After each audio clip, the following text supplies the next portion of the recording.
you cannot pass a law eh. You cannot pass a law abridging that eh. Hindi po pwede. Pag nagkaroon yan, kailangan kasuhan mo.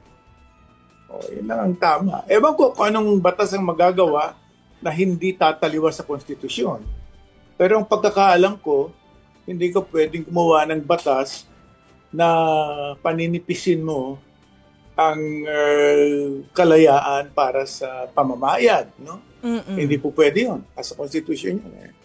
Pero mga batas na pwede mong gamitin para madala mo sa korte yung mga gumagawa ng ganyang kalokohan, no? So, pero ewan ko kung ano yung batas na magagawa nila.